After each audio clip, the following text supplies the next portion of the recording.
الحمد لله نحمده ونستعينه ونستغفره ونؤمن به ونتوكل عليه ونعوذ بالله من شرور أنفسنا ومن سيئات أعمالنا من يهده الله فلا مضل له ومن يضلله فلا هادي له ونشهد أن لا إله إلا الله وحده لا شريك له ونشهد أن سيدنا وحبيبنا ومولانا محمدا عبده ورسوله أما بعد فأعوذ بالله من الشيطان الرجيم بسم الله الرحمن الرحيم وأما بنعمة ربك فحدث صدق الله العظيم مولاي صل وسلم دائما أبدا على حبيبك خير الخلق كلهم۔ اللہ رب العزت کی بارگاہ میں حمد و سلام پیش کرنے کے بعد اس رب ذوالجلال کی دی ہوئی توفیق سے الحمدللہ ہماری زندگی کا یہ کارواں جاری ہے، اور اسی کارواں کو لیے الحمدللہ ہم یہاں حاضر ہیں۔ رب تعالیٰ ہم سب کی حاضری اپنی بارگاہ میں قبول فرمائے۔ یہ مقدس مہینہ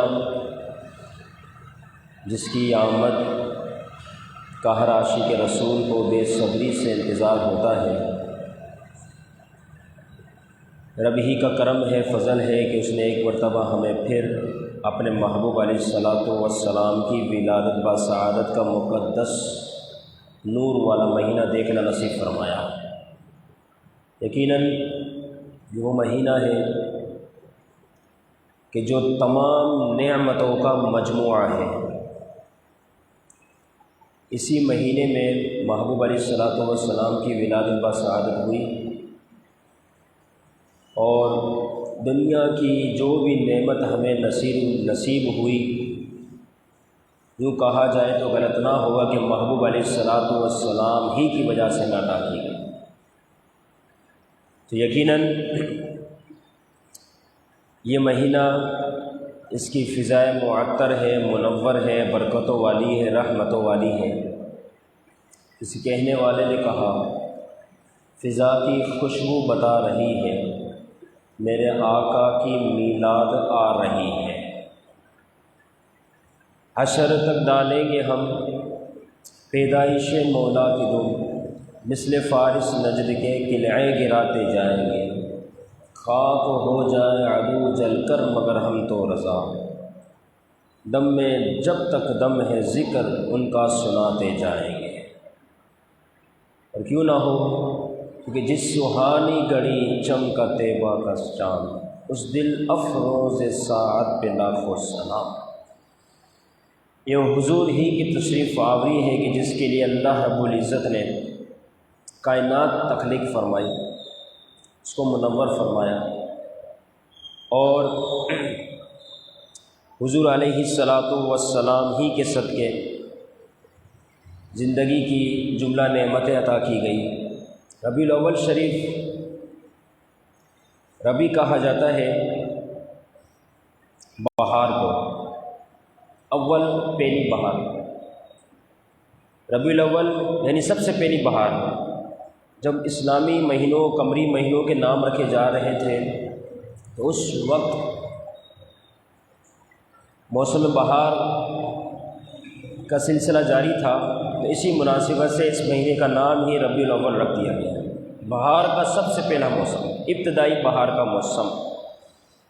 اگر نام کے حوالے سے دیکھا جائے تو بہار کا موسم، اور حقیقت میں اگر دیکھا جائے تو اس موسم کے اندر بہار ہی بہار ہے، کیونکہ آپ علیہ الصلاۃ والسلام کی تشریف آوری ہے۔ ولادت مصطفیٰ صلی اللہ تعالیٰ علیہ وسلم کا یہ مقدس مہینہ ہے۔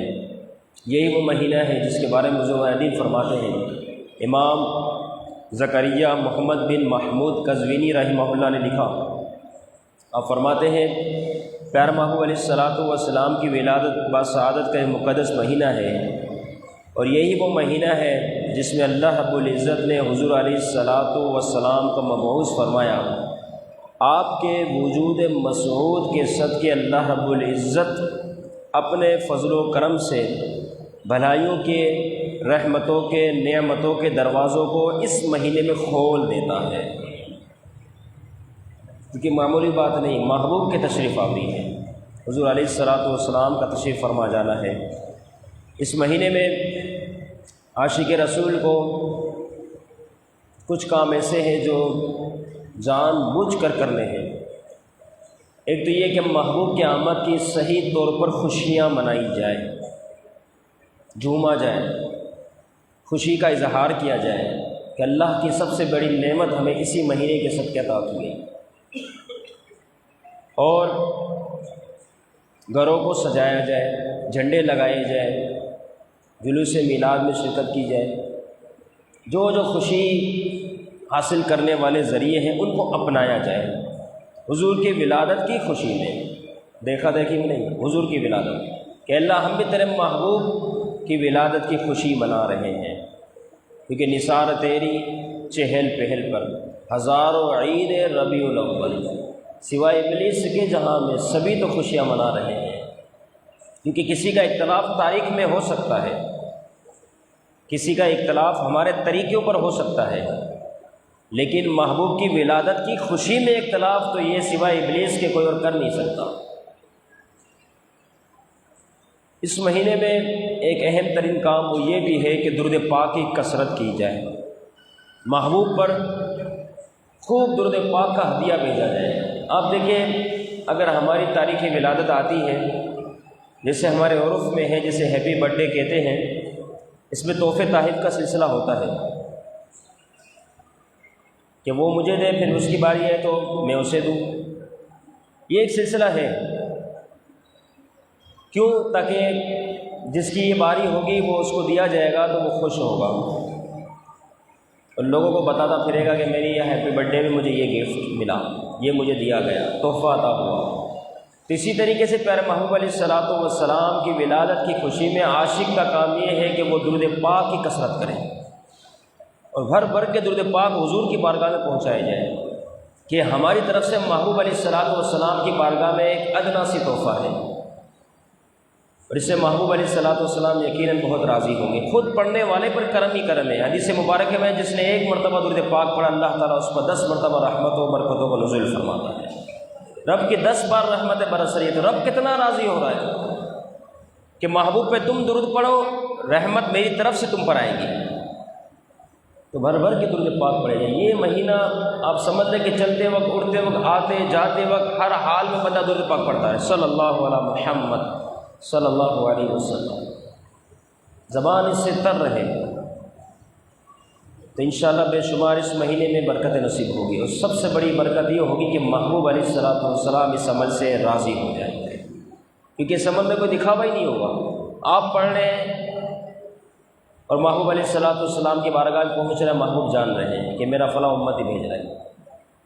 اور ایک موقع تھا، آپ علیہ الصلوۃ والسلام نے یہاں تک فرمایا، کیونکہ آج ہم پاکستان کے شہر کراچی میں ہیں، ہم سوچے ہم یہاں پر محبوب مدینے میں آرام فرما ہے، وہ کہاں ہم کہاں، تو حضور علیہ الصلوۃ والسلام نے یہ ذہن میں یہ بیماری آتی ہے، اس کا علاج بتا دیا۔ فرمایا اللہ رب العزت نے میری قبر انور پر ایک ایسے فرشتے کو مقرر فرمایا جس کو اللہ رب العزت نے مخلوق کی تمام سماعت کرنے کی قوت عطا فرمائی۔ اب مخلوق کو وہ سماعت کر لیتا ہے، اللہ نے اس فرشتے کو یہ قوت عطا فرمائی۔ اب میرا امتی قیامت تک جہاں بھی ہو، شب و روز، دن ہو یا رات، جب وہ مجھ پر درود پاک پڑھے گا تو یہ فرشتہ اس پڑھنے والے کے نام اور اس کے والد کے نام کے ساتھ وہ درود پاک میری بارگاہ میں پہنچا دے گا۔ کتنی برکت نصیب ہوئی۔ ہم نے یہاں درود پاک پڑھا خوش دلی کے ساتھ، محبوب کو راضی کرنے کے لیے، رحمتوں کو حاصل کرنے کے لیے، تو اس کی برکت یہ ہوئی کہ ہمارے نام کی، والد کے نام کے ساتھ حاضری حضور کے دربار میں پہنچ گئے۔ اور اسی طریقے سے درود پاک پڑھنے کے یوں تو بے شمار فضائل ہیں، برکات ہیں، کہ یہ زبان بھی معطر اور منور ہو جایا کرتی ہے درود پاک پڑھنے کی برکت سے۔ سید محمد بن سلیمان جزولی رحمہ اللہ، صاحب دلائل الخیرات، اتنی بڑی ہستی، درود پاک کی بڑی معتبر، مستند بڑی شاندار روحانیت کے اعتبار سے بھی ہو اور پڑھنے سیکھنے سمجھنے کے اعتبار سے بھی ہو، بڑی شاندار کتاب درود پاک کی دلائل الخیرات لکھی۔ فرماتے ہیں میں ایک سفر پہ تھا، کیا دیکھتا ہوں کہ نماز کا وقت ہے، اطراف میں پانی نہیں، کچھ آگے بڑھا تو دیکھتا ہوں کہ کنواں ہے، میں خوش ہو گیا کہ چلو کنواں ہے تو وضو کر کے نماز کو ادا کر لوں۔ جب اس کنویں کے پاس پہنچا تو بہت زیادہ افسردہ ہو گیا، وہ اس وجہ سے کہ کنواں تو ہے، اس میں پانی بھی ہے، لیکن ڈول اور رسی ہے ہی نہیں، نہ ڈول ہے نہ رسی ہے، پانی کیسے اوپر آئے، کیسے میں وضو کروں؟ بس انتہا درجے کا پریشان کہ پانی ہے، اب تیمم ہو نہیں سکتا، اب کیا کیا جائے، اب وضو کیسے کروں؟ نماز کا وقت ختم ہونے کو ہے۔ قریب دیکھتا ہوں ایک با پردہ عورت وہ گزر رہی ہے، اس کی نظر مجھ پہ پڑی کہ میں بہت پریشان ہوں، سفر کے آثار نمایاں ہے۔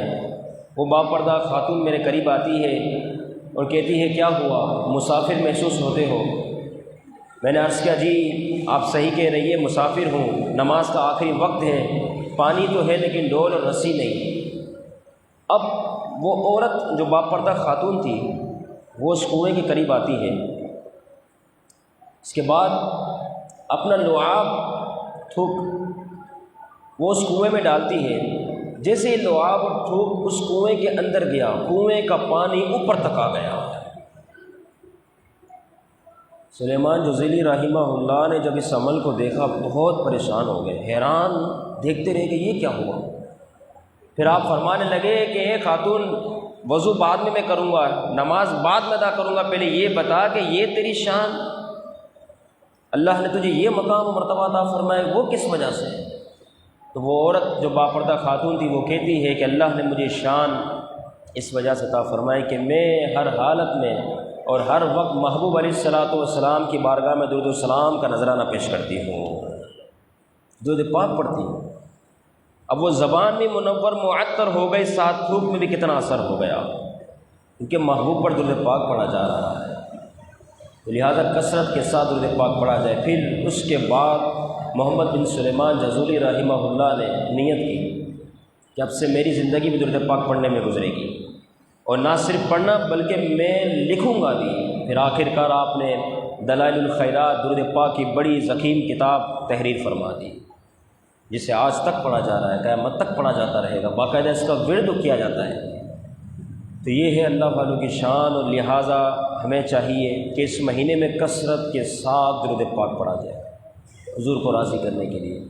اسی طریقے سے محمد بن سعید رحمہ اللہ کے حوالے سے آتا ہے، فرماتے میرا روز کا معمول ہے کہ ڈیلی میں اتنی تعداد کے مطابق درود پاک پڑھتا ہوں پھر سوتا ہوں، روز کی میری عادت ہے۔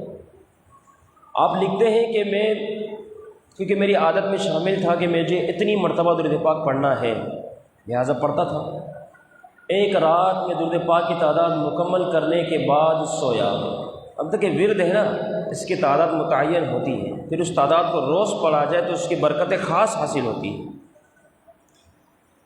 اب ایک رات جب میں سویا تو سونا تھا، قسمت جاگ اٹھی، خواب میں محبوب علیہ الصلوۃ والسلام کی زیارت نصیب ہو گئی درود پاک کی برکت سے، اس تعداد کو جو متعین کیا تھا اس کی برکت سے۔ اور کیا ہوا کہ حضور علیہ الصلوۃ والسلام نے میری جانب دیکھا اور مجھ سے فرمایا، اے محمد بن سعید تو مجھ پر روز درود پاک پڑھتا ہے، اپنے اس منہ کو قریب کر جس منہ سے تو روز درود پاک پڑھتا ہے۔ محمد بن سعید رحمہ اللہ اپنے اندر حیا کو محسوس کرنے لگے کہ کہاں میرے یہ رخسار اور کہاں محبوب علیہ الصلوۃ والسلام کے لب مبارک، یہ کیسے ممکن ہے؟ لہٰذا وہ حیا کرتے ہوئے انہوں نے اپنی گردن کو جھکایا، محبوب علیہ الصلوۃ والسلام خود تشریف فرما ہوئے اور انہوں نے محمد بن سعید رحمہ اللہ کے رخسار پر بوسہ دیا۔ اب جیسے ہی بوسہ دیا تو اس کے بعد محمد بن سعید رحمہ اللہ، چونکہ خواب کا معاملہ تھا، آنکھ کھل گئی، بیدار ہوئے تو کیا محسوس کرتے ہیں کہ پورا کمرہ عطر سے، خوشبو سے معطر ہے، پورا کمرہ۔ اور اس کے بعد آپ فرماتے ہیں کہ 8 دن تک میرے رخسار سے وہ خوشبوئیں جدا نہ ہوئی، مکمل یہ خوشبوئیں آتی رہی۔ تو محبوب کی شان ہے، اللہ نے محبوب کو بڑی شان عطا فرمائی، لہٰذا امتی کو بھی چاہیے کہ وہ کثرت کے ساتھ اس مہینے میں بالخصوص درود پاک پڑھیں۔ اللہ تعالیٰ ہم سب کو درود پاک کی کثرت کرنے کی توفیق عطا فرمائے۔ محبوب کی تو وہ شان ہے، حضرت مالک بن سنان رضی اللہ تعالیٰ عنہ صحابی رسول ہیں۔ اب دیکھیں، ایک ہمارے جسموں میں دوڑنے والا خون ہے، اس کا معاملہ کتنا برا ہے کہ وہ باہر آ جائے، نجس ناپاک خون ہے، اس کو پینا گناہ کبیرہ، حرام سے۔ اور یہ خون ہمارا ہے، انسان کا، بشری کا، لیکن ایک محبوب علیہ الصلاۃ والسلام کے اندر جو خون مبارک ہے، جو پاکیزہ بھی ہے، طیب بھی ہے، طاہر بھی ہے، معطر بھی ہے، منور بھی ہے۔ کیسے؟ فرمایا مالک بن سنان رضی اللہ تعالی عنہ احد کے وہ مقام پر تشریف فرما ہے، اور یہ وہ خوش نصیب صحابی رسول ہیں کہ جب محبوب علیہ الصلاۃ والسلام احد کے موقع پر آپ کو جب زخم لگا، اس زخم سے خون نکلنے لگا۔ اعظم مالک بن سنان رضی اللہ تعالیٰ عنہ اس موقع پر تشریف فرمایا، دوڑتے ہوئے محبوب علیہ الصلاۃ والسلام کی بارگاہ میں حاضر ہو گئے۔ حضور علیہ الصلاۃ والسلام کے اس زخم پر اپنا منہ رکھ دیا اور اس خون کو چوسنے لگے، اور اس خون کو نہ صرف چوسا بلکہ چوسنے کے بعد چاہتے تو باہر نکال دیتے، لیکن صحابی رسول ہیں، ساتھ میں اللہ کے محبوب رحمت للعالمین تشریف فرما ہے، اس خون کو چوسنے لگے۔ اس کے بعد چوسنے کے بعد اس خون کو نگل لیا، پی گئے خون کو۔ اب اس کی تاثیر کیا ہوئی؟ عام صورت میں اگر کوئی کسی کا خون چوس لے، گناہ گار ہے، اندر کا حصے نے اپنا سارا حصہ گناہوں سے بھر لیا، لیکن یہ محبوب کا خون ہے جو طیب بھی ہے، طاہر بھی ہے، پاکیزہ، معطر اور منور ہے، کہ اب یہ خون اندر گیا ہے تو اندر بھی سارا صاف ستھرا ہو گیا، کہ محبوب علیہ الصلاۃ والسلام نے اس کے بعد ارشاد فرمایا، اے میرے صحابہ، تم میں سے کسی شخص کو اگر جنتی کو دیکھنا ہو تو وہ مالک بن سنان کو دیکھ لے، وہ مالک بن سنان کو دیکھ لے۔ تو یہ خون اندر گیا، معطر ہوا، تو حضور کا خون ہے، حضور سراپا نور ہی نور ہے۔ محبوب علیہ الصلاۃ والسلام کی شان بہت اعلیٰ ہے۔ ہمیں چاہیے کہ ہم اللہ کے محبوب علیہ الصلاۃ والسلام سچی محبت کر کے دکھائیں، سچی پکی محبت، یہ نہ ہو کہ یہ عارضی محبت ہو۔ حضرت عمر فاروق رضی اللہ تعالی عنہ نے ایک موقع پر حضور کی بارگاہ میں عرض کیا، یا رسول اللہ، میری جان کے علاوہ جتنی روحیں زمین پر اشیاء ہے، بیوی بچے سارے اس میں شامل ہیں، میں ان تمام میں سب سے زیادہ آپ کو چاہتا ہوں یا رسول اللہ صلی اللہ علیہ وسلم۔ حضور علیہ الصلاۃ والسلام نے فرمایا، قسم اس ذات کی جس کے قبضہ قدرت میں میری جان ہے، اے عمر، اس وقت تک کسی شخص کا ایمان کامل نہیں ہو سکتا جب تک وہ تمام چیزوں میں ساتھ شمول اپنی جان کے بھی وہ مجھ سے زیادہ پیار کرنے والا نہ بن جائے۔ اس کا ایمان اس وقت تک کامل ہو ہی نہیں سکتا۔ اس کے بعد سیدنا فاروق اعظم رضی اللہ تعالی عنہ نے عرض کیا، رسول اللہ صلی اللہ تعالی علیہ وسلم، اب آپ مجھے میری جان سے بھی زیادہ محبوب ہیں۔ حضور نے فرمایا، اب تمہارا ایمان مکمل ہوا۔ پکی محبت، سچی محبت، تو اس کی یہ شان ہے۔ بحرین سے ایک شخص آیا، یہ سنتوں کی باتیں ہیں، محبتوں کی باتیں ہیں، عشق کی باتیں ہیں، جس کو سمجھ آ جائے تو یقیناً اس کی زندگی حضور کی سنتوں کے مطابق گزرنا شروع ہو جائے، وہ محبوب کی سنتوں سے اتنی محبت کرنے والا بن جائے۔ دیکھیں صحابہ نے کیا تعلیم دی۔ آج مباحثات نظام ہمارے سامنے ہے، سوشل میڈیا ہمارے سامنے ہے، اس شہر میں جو ہو دوسرے شہر بلکہ دوسرے ملک تک پتہ چل جائے، لیکن وہ زمانہ ایسا نہ تھا۔ بحرین سے ایک شخص رسول اکرم کی بارگاہ میں حاضر ہوا اور ملاقات کی۔ اب کیا ہوا، محبوب نے جب ان کی طرف دیکھا، چہرہ گھما لیا۔ اس صحابی رسول کو دھچکا لگا، یہ کیا ہوا؟ صحابی رسول دوسری جانب آئے، اس جانب سے بھی رسول اکرم صلی اللہ تعالیٰ علیہ وسلم نے چہرہ موڑ لیا اور پریشان ہو گئے۔ صحابہ سے عرض کی کہ کیا ہوا؟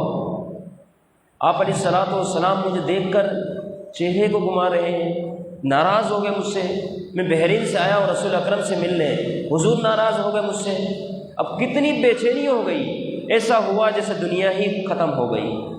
تو صحابی میں سے کسی صحابی نے عرض کی کہ دراصل مسئلہ یہ ہے کہ تم نے کیا پہنا ہوا ہے، تمہارے ہاتھ میں یہ انگوٹھی ہے جو کہ سونے کی ہے، اور پیارے محبوب علیہ الصلوۃ والسلام کا فرمان ہے ان الذهب والفضة حرام لذکور امتی، اور کما قال النبی صلی اللہ علیہ وسلم، فرمائے یہ سونا اور چاندی میری امت کے مردوں پر حرام ہے۔ چاندی کی فقط ایک انگوٹھی، ایک نگ والی، وہ بھی 4.5 ماشے سے کم ہو تو اس چاندی کی انگوٹھی کی اجازت دی ہے، اس کے علاوہ تو حرام ہے، اور تم نے تو سونے کی انگوٹھی پہنی ہے، یہ کیا کیا ہے تم نے؟ اس وجہ سے محبوب نے منہ پھیر لیا۔ اس کے بعد وہ صحابی رسول اٹھے، اس انگوٹھی کو نکالا، محبوب کی بارگاہ میں پیش کر دیا۔ آپ علیہ الصلوۃ والسلام اس انگوٹھی کو لیا اور اس انگوٹھی کو پھینک دیا۔ اس کے بعد مجلس میں وہ صحابی رسول بیٹھ گئے، مجلس جاری رہی۔ کچھ وقت کے بعد جب مجلس اختتام کو پہنچی، اب دیکھیں یہ ہے محبت کہ جیسے محبوب نے فرمایا ہمیں ویسا ہی کرنا ہے، یہ ہے سچا عشق۔ اب اس سونے کی انگوٹھی تھی، اس کو پھینک دیا گیا، عورتوں پر تو یہ حلال ہے۔